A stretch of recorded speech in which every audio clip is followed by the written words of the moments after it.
Hello, good morning, and welcome to this Dawn Busters Taste Challenge. This is a challenge involving two 40% alcohol reposado to, no, never mind that.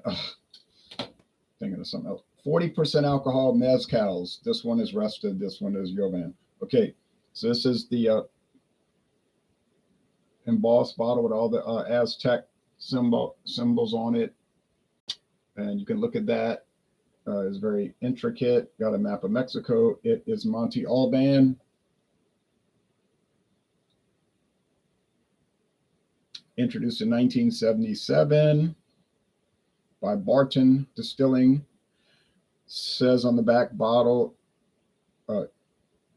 it's bottled in Mexico, but it's produced imported by Barton Imports, which has been owned by the Sazerac company for over 10 years. So it's a Sazerac brand when you get down to it, but it says Barton. Okay, so con gusano with the worm. So it's got the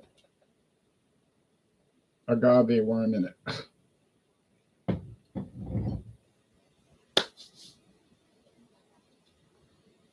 Now, Las Tonas Umbe Coyote.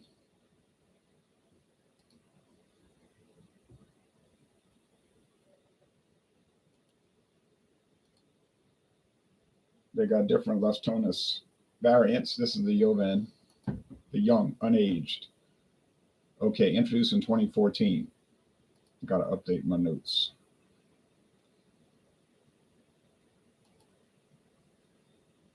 Introduced in 2014. They have a very interesting website, which I would recommend checking out.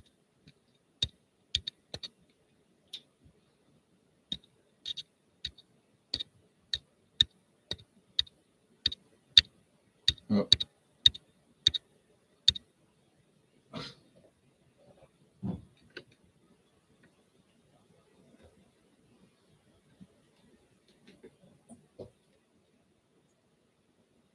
All right.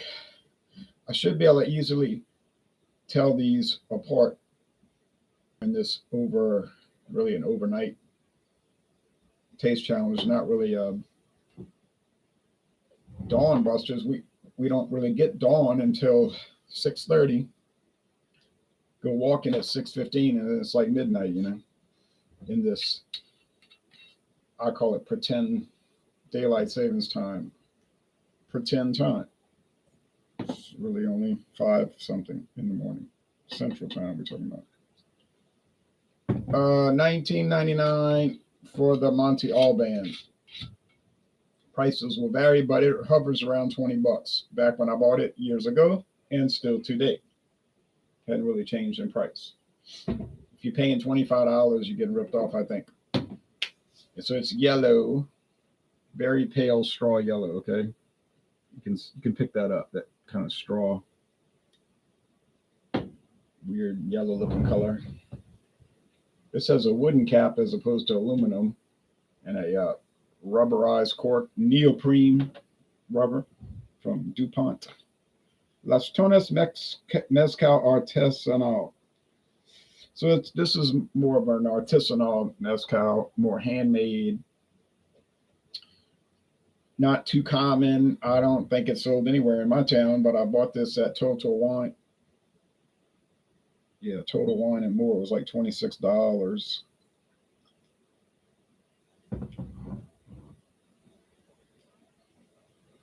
No, it was like $30. I think it was $30. Okay.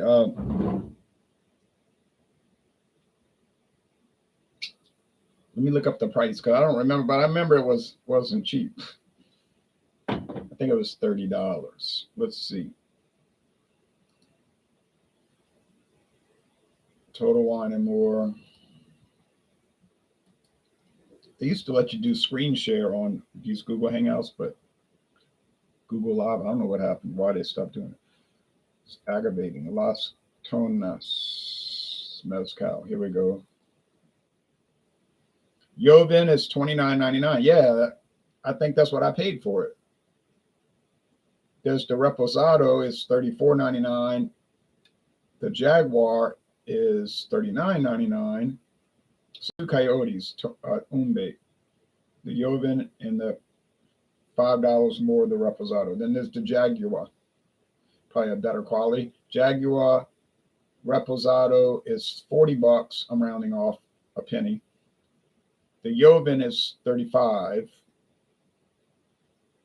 and the Serpiente Añejo Especial, the serpent, I guess, is 70. So you have at least 5 varieties at Total Wine and More. I started at the cheapest one, right? So I'll just try to go higher up the ladder, you know. No, I mean.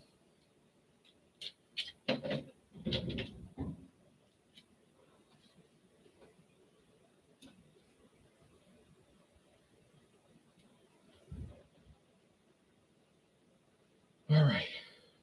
So,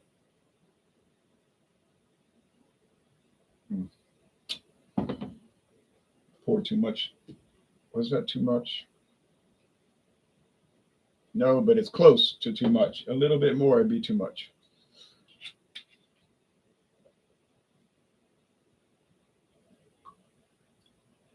That's all. That's all. Oh, well. What is Monte Alban going for at Total Wine and More? There's a quick check.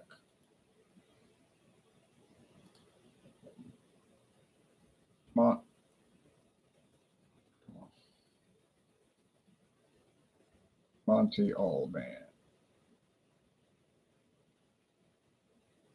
It went up $1, 20.49. No, it went up 50 cents. So in 3 years, it went up 50 cents. And I bought it before they had Total Wine. I don't think it was open yet when I bought it.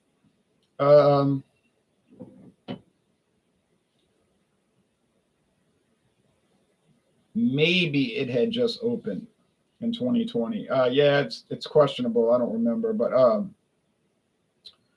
okay. So like I said, $20. I have to close my eyes because if I look down and glance at the little yellowish appearance, I'm gonna know it's Monte Alban.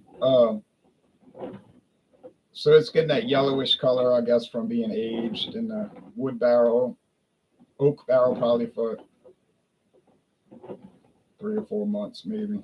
It's the biggest it's the most mass produced.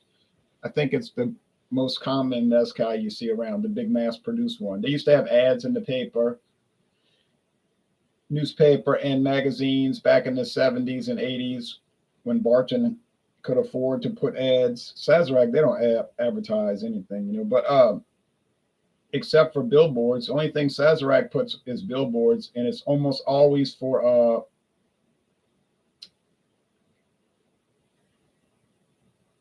the vodka, Taka, Taaka, Taka vodka. I just saw a billboard this weekend. Their standard billboard, mix as well, just add people. Or what does it say? Mix is easy. Yeah, mix is easy, just add people. Old tagline.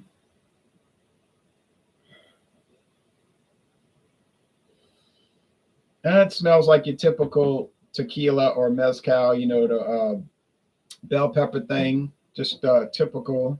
So now, is the Las Tonas going to be $10 better? Well, $9.50 better.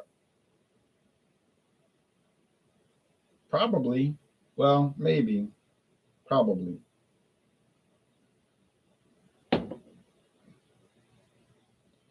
This has that weird corn. It's 100% agave, so they don't have corn added, but it's got this. I know what it is now. I know it's the Monte Alban. There you go. I got it on aroma only. Whoa.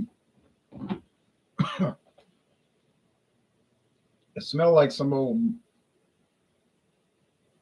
Maybe it's the worm deteriorating inside the bottle, and it's smelling like ugh. But it looks like it's holding together that larva caterpillar. Oh man,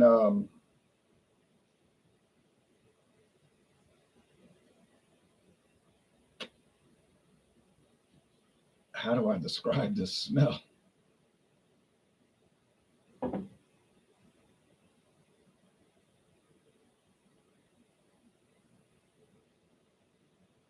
It's like popcorn grass or something. Grass that doesn't have flowers but has popcorn on it.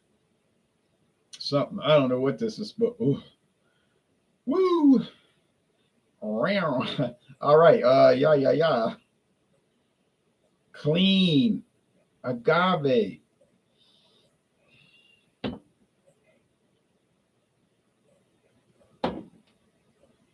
Funky. Weird. Dirty. Not clean. And that's the number one selling mezcal in America. I didn't say mezcal was big, but people buy that stuff. I see it at bars. I saw it at a bar. At a bar at a Chinese restaurant last Thursday. You know, behind the counter where I was making the order. I said, look at that, Monte Alban, half full. The bottle was probably 20 years old. They had so many old bottles in that place. Old Forester, Southern Comfort, Jim Beam. It was all the old bottles, you know, the old label designs from like 35, 40 years ago. And the bottle still had half full. So I guess not too many people go to that Chinese restaurant and order cocktails.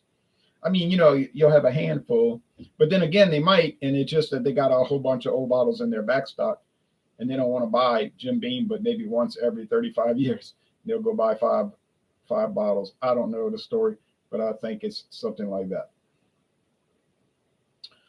Oh, of course, they had Seagram 7 Crown in the old bottle. You see what I'm saying?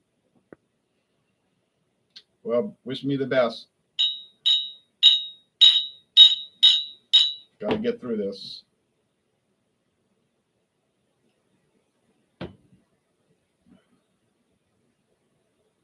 Yeah, smoke. This is what makes the Las Tonas so nice. The smoke. It's like smoked vegetables that you put in a smoker. It's all throughout the sipping experience. And you get the agave, 100% agave, and you get like a little earthiness, like from the earth, you know what I'm saying? Soil, dirt. Yes, it tastes like dirt. It doesn't really taste like dirt. Clay pots. Well, that's made from clay is from dirt, right? All right. So anyway, well, let me be even more frank. I like it. Okay. And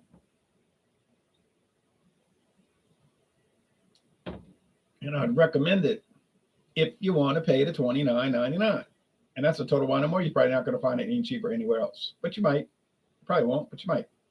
I noticed Dorgnac sells a lot of mezcals. Hadn't tried, but a couple.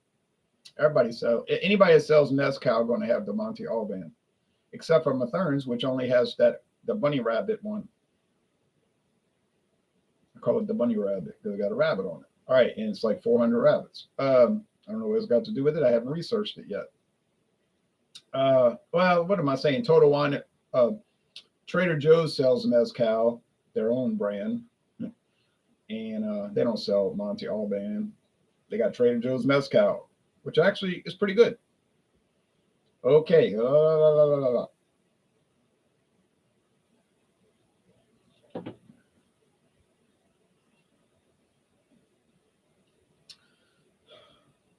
It tastes like cornbread.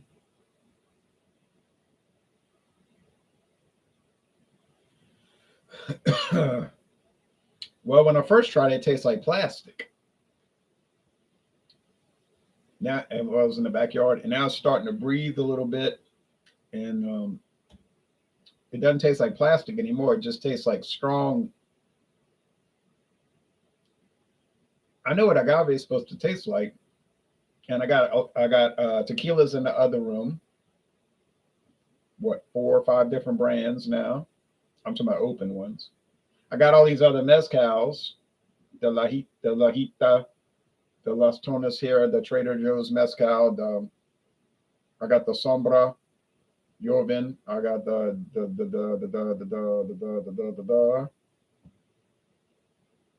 Uno, yeah, Uno Union. Ain't none of them taste like this thing. And I'm not saying it's a bad taste per se, but it is a weird taste for sure. And I don't think I like it, and I wouldn't buy it again. And I'm unanimous in that.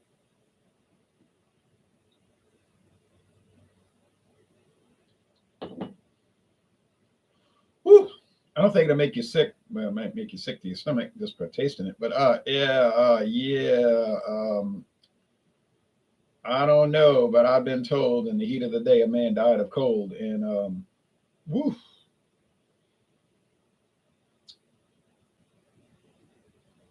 it's a little bit funny. This feeling inside. I don't know if it's gonna stay down, but okay. Joe Hill says, "Morning, Ron. Did you watch any of the World Baseball Classic? I was watching it last night. Mexico and Japan. I got sleepy though, but I turned it off. I went to sleep too early, you know. But tonight is the showdown, the World Championship. Japan versus the United States, live from Miami.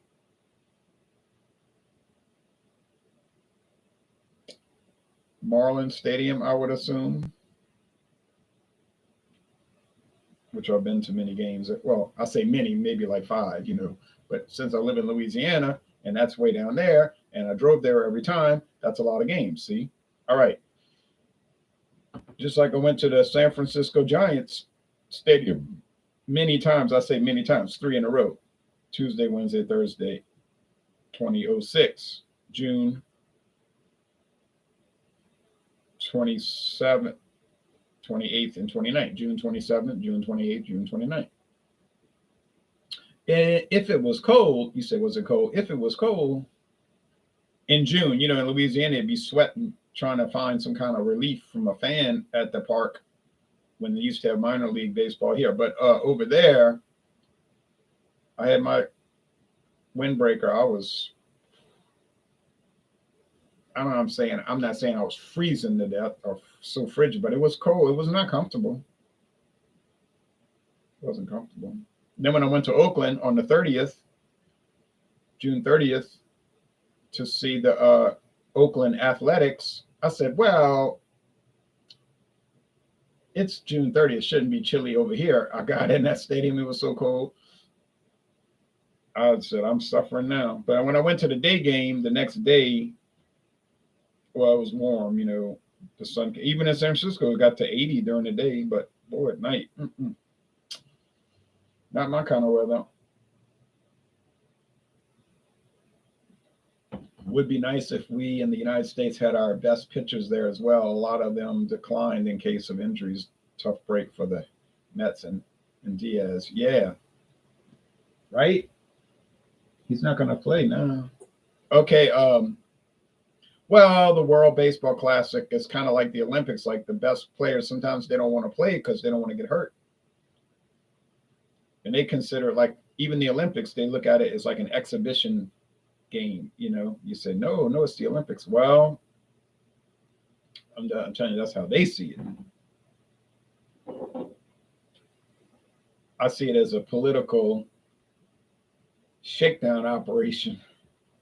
Say a political shakedown operation. Yeah, you know, like you get to host the Olympic Games if you pay enough bribes to these swindlers. Then your town actually loses money, but then they'll claim they made money. But you know, it's a racket. But I'll watch it sometimes.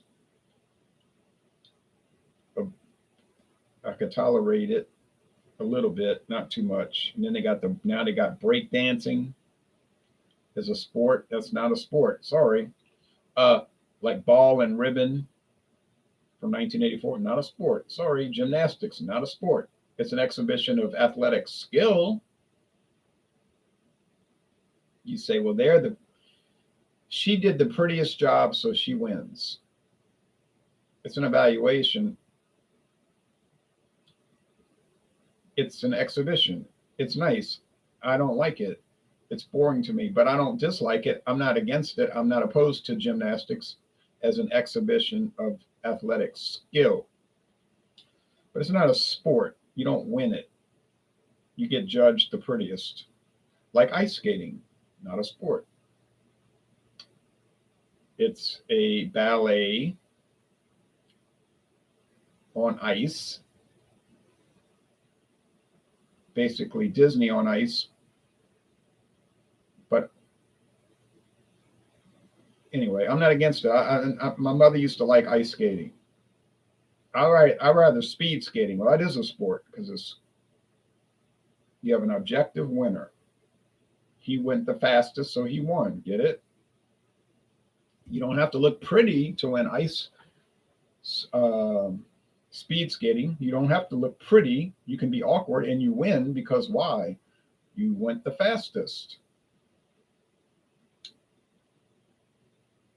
So ice skating, figure skating, that's what they call it, figure skating. They have a lot of women in there. And like Dorothy Hamill with the hair. And all the women got their haircuts like that in the 70s. And they have some men, and they're good at skating. And they're just skating, and they're dramatic. And oh, I'm so overcome with emotion because I've won. And you just don't understand me, and you don't relate to me. And I surely do not. And I don't know if that's a requirement to be a figure skater, to be flamboyant. But yeah, it just makes me not want to watch it. Some obvious reason. Okay, anyway. Seems to be a common thing with swimming too in the Olympics. I don't know what it is. I was on a swim team and I didn't sashay all across the, pool area to go swimming. But apparently two others did. But anyway, and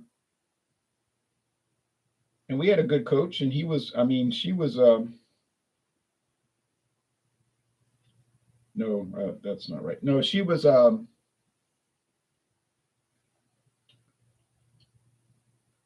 She was a former competitor in the Olympic trials. She didn't make the team. That's why she was a coach at this small town um, swimming club, swim team. I was on the swim team. And she was a good coach. My mother did not want my sisters getting close to her. Kind of had an eye on her, like, you and your spiky haircut ain't getting close to. All right. Anyway, so yeah, the Olympics. So that brings us back to mezcal some kind of way. All right. It's fascinating tangent.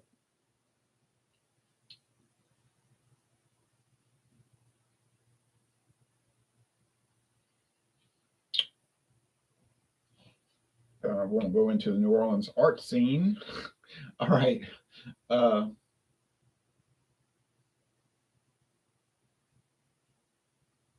my grandmother got so angry because she was like, oh, artistic oriented, and she knew all these people, and I was saying, oh, that guy was interesting artist. I was like 14. That's all I said. He was interesting.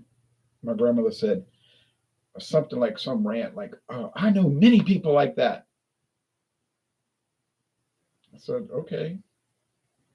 I guess she meant artists, but maybe not. But anyway, unfortunately, that artist died of AIDS. Apparently, shockingly, She had one of his original paintings, supposedly worth a fortune. You know, all these paintings are they're worth a fortune. You can't believe it. She got $1 million worth of paintings. She died, and she might have had $1,000 worth of paintings, maybe. Note to you: take note. When somebody tells you you have a collection that's worth a lot of money, it's probably not. It's in their fantasy. Like these comic books, people say, "Oh, you ought to sell it and get all that money." I said, "Well, I could sell them. I don't think I'd get all that money, and then I wouldn't have them to display on the wall. I don't think they're worth any money." You say, "But the people selling it say that they got a comic book shop. That guy owns a comic shop. Said this stuff's going to be worth a lot." Yeah, that's true. Now what does he do? Oh, he owns the comic book shop. He sells you the books. Right. So you bought 50 copies of The Dark Knight Returns. You got played. Anyway, enough of all of that hijinks. Enough of the hijinks. Well, I do feel like I accomplished something here because I was able to drink all of the Monte Alban and it didn't come back up. I'm gonna tell you what, I wouldn't buy it.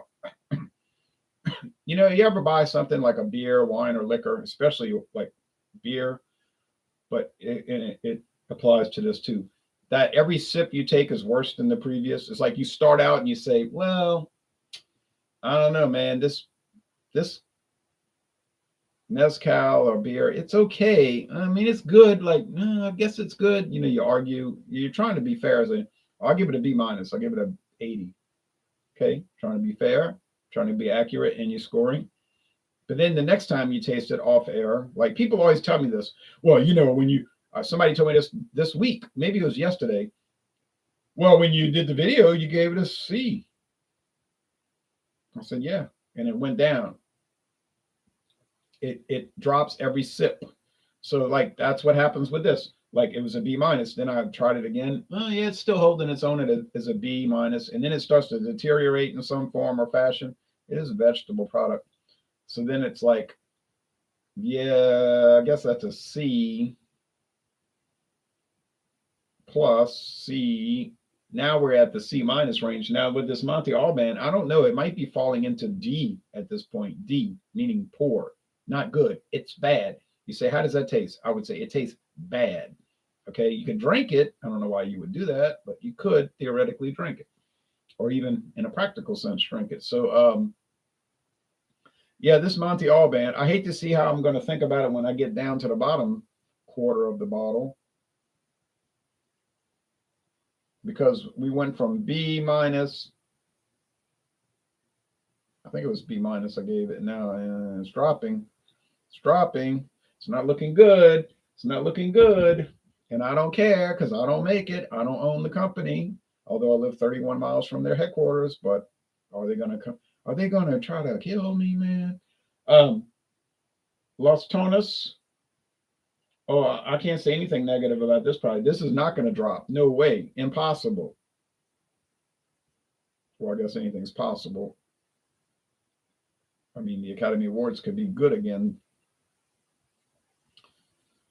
You know, I mean, like worthwhile to watch. Well, no, that won't happen. All right. Anyway, so Los Tonas, I think the only thing it'll do is go up. It might stay even, like most excellent, and just stay most excellent. You know what I mean? But there's some possibility. I think as I sip on it, it could drive itself into outstanding, like into the A plus range. I don't really think it will, but it's possible. But it ain't gonna drop. No way. That Los Tonas is not gonna devolve. The doggone Monte Alban is going through a process that we call de-evolution.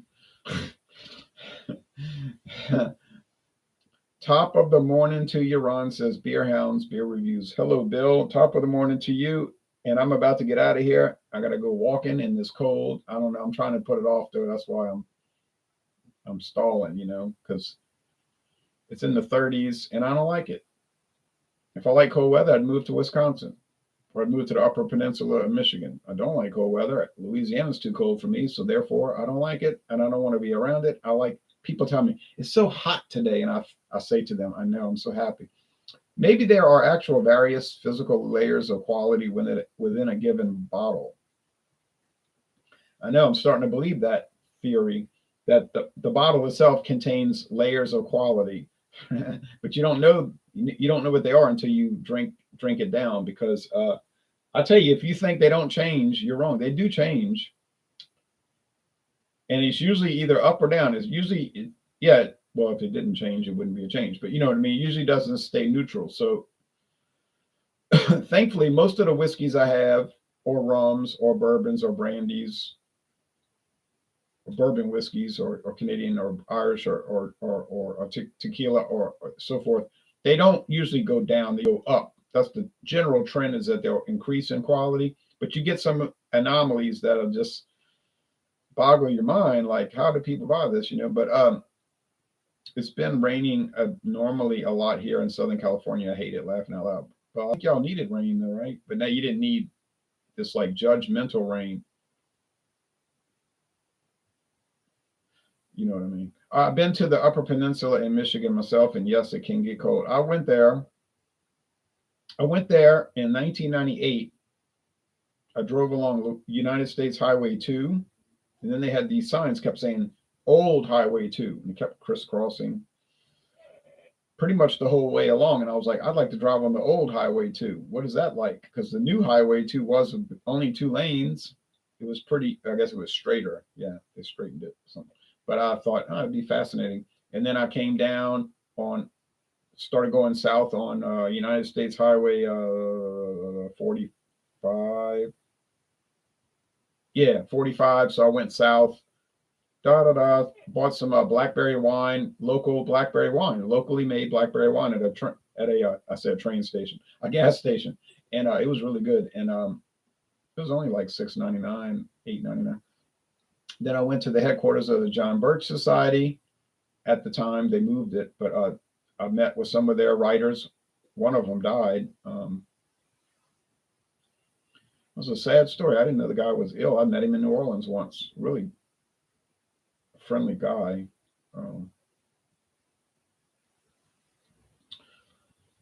But then the other guy, William Jasper, I met him, and he was nice. And another one was showing me around, and he said, "You want to see our library?" I said, "Yeah." And I went down in the basement. It was a big basement. It was like this huge, like big as a grocery store, huge library full of books, thousands of books.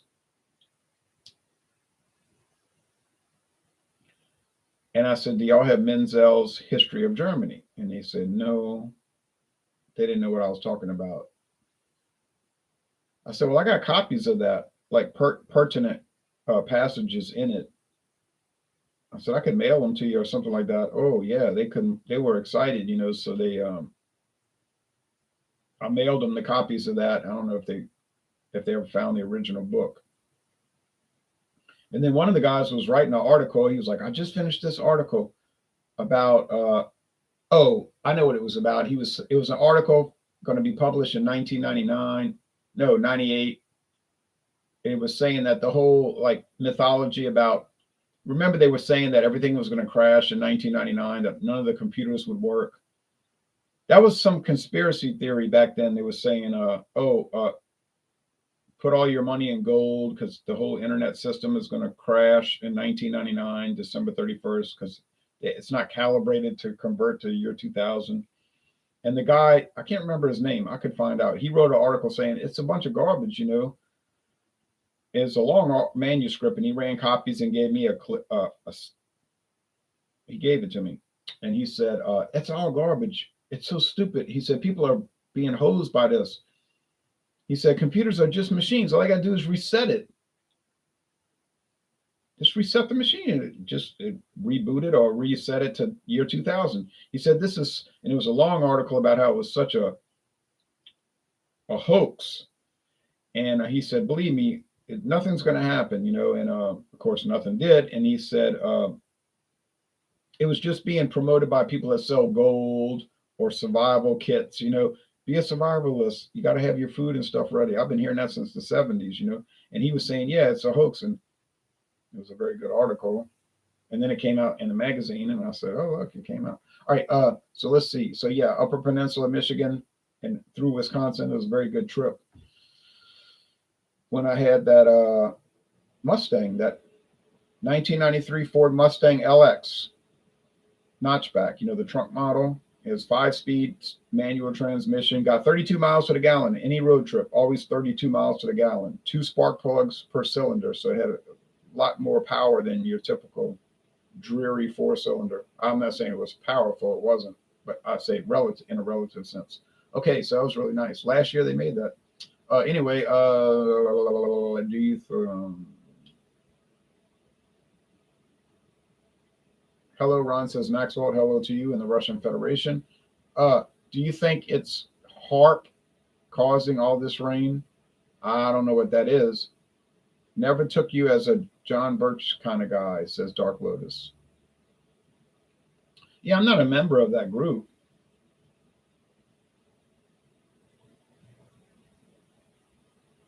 But I know people. You know what I mean? I had a 1983 Ford Mustang LX myself. Oh, an 83. I'm quite familiar with those. They had the base model was the Mustang L, Ford Mustang L. I guess it meant limited. Probably it should have been VL, very limited. And then if you wanted to step up in quality, get a little better trim, you know, better seating and a little bit more features, you got the LX. Luxury extra or limited extra, probably what it really meant. And wanted to get really wild and spend too much money, you can get the GLX, the grand luxury. And then if you wanted to get into the power wars, you get the GT. But you had a GLX with the 5.0 engine. Back in those days, that was your big engine, you know, your high output 5.0 HO high output.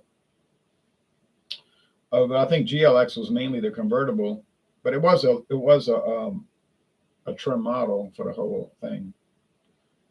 Mine was a light blue hatchback. Yeah, mine was a royal blue metallic. It looks sharp, you know, with the I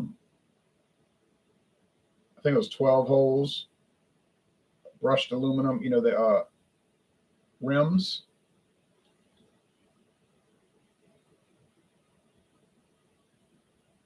It was just a 4-cylinder, but it looks sharp, you know. And then people would always try to say, "You want to sell that car?" I go buy gas. Hey, you looking to sell that car? I say no.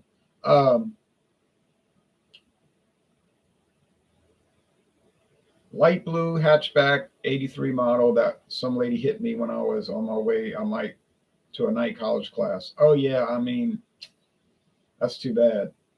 She was fine, but I got a couple of stitches above my right eye. Oh, nice. Very sharp indeed. Oh, yeah. So I'm sorry that happened to you. Yeah. So mine was the the royal blue metallic.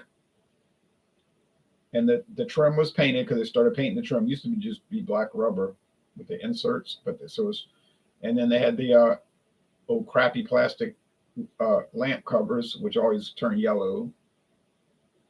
Mine didn't though, really. And then they started that in 87. And then the wheels, and the interior was cloth, blue cloth. It was the same interior as the exterior, basically blue cloth seating and blue vinyl, everything. Like, if you didn't like the color blue, you would have a nervous breakdown getting in that car. Yeah, that was a good one. That was a great one. You look like you're packing. Yeah, well, it's comic books.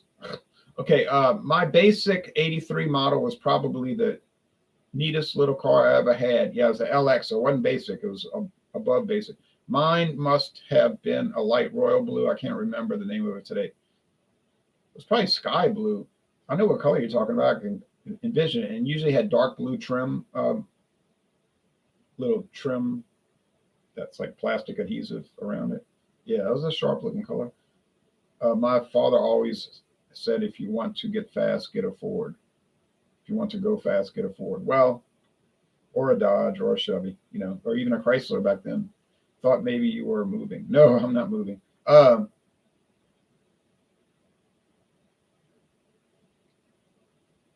The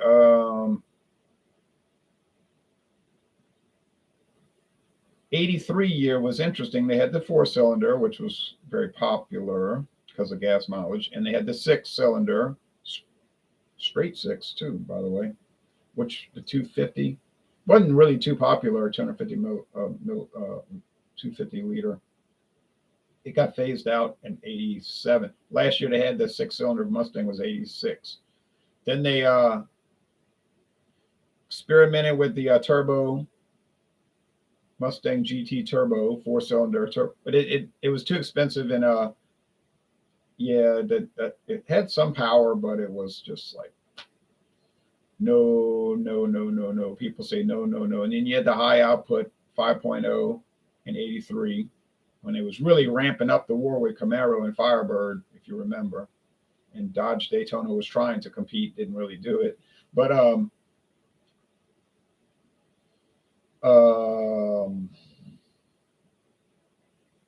and just kept escalating each year, right? 82, the first year of the high output, after 10 years of not really having that. It wasn't really 10 years, but it's kind of like 10 years. But so then 83, the horsepower jumps up significantly, 84, 85. Then they would drop down a bit when they were trying to adjust with the fuel injection, EFI, electronic fuel injection. Then it slowly rose to today. You get these monstrous death machines, 700 horsepower Hellcat Dodge Charger. Challenger. Oh, well, you know how that goes. So my dad had a 63 or 64 Mustang. Well, they didn't have a 1963 Mustang, so he didn't have that. They didn't even have a 64 Mustang. It was really 65s that were early introductions. In April '64, they introduced very early introduction of the 65 model, but people called them 64 and a halves, but in reality, it was really a 65 early edition with the small V8 in the six-cylinder. And then you got the proper 65s later in the year. High output 302. I don't think they came out with the 302 till 1968. It was a 289 HO. You're talking about the K series, got the K code, 289K. Those are really fast. People would buy them and rent them. They would rent them and take them to the racetrack and win. They're called Rent a Racer. Even Hertz promoted that. Hertz rental car owned by Ford, I think. Even then, how's the cat? Well, I'm probably dead. I'm sorry to say. I meant 289. High up. I had a broken down 1984 Thunderbird. Oh, yeah. Well, 64. Oh, well. I had a Chevrolet Nova with a straight 250. Was very reliable and had long legs. Yep. 68 Mustang. 68 Thunderbird had a damaged frame. Never fixed it. Yeah, well, I can understand that. I was only 16 years old. All right. Anyway, enough car talk. So the final analysis: don't buy Monte Alban unless you're stupid, like me, and buy Las Tonas if you're not too cheap and you want to pay $30 for a great product. $30 plus tax, $29.99 plus tax. This is the winner. This is the one you want. Yeah, so that's it. Got to go do exercises, then go walking, unfortunately, in this cold. Oh, man. And then we'll be back tomorrow for another Mezcal Taste Challenge. This is going to be a real challenge. It's not going to be this aberration. It's going to be Lajita, and Lajita is awesome. Take it easy, Ron. I have to go drop the Cleveland Browns off at the Rose Bowl. Right. Well, see y'all later.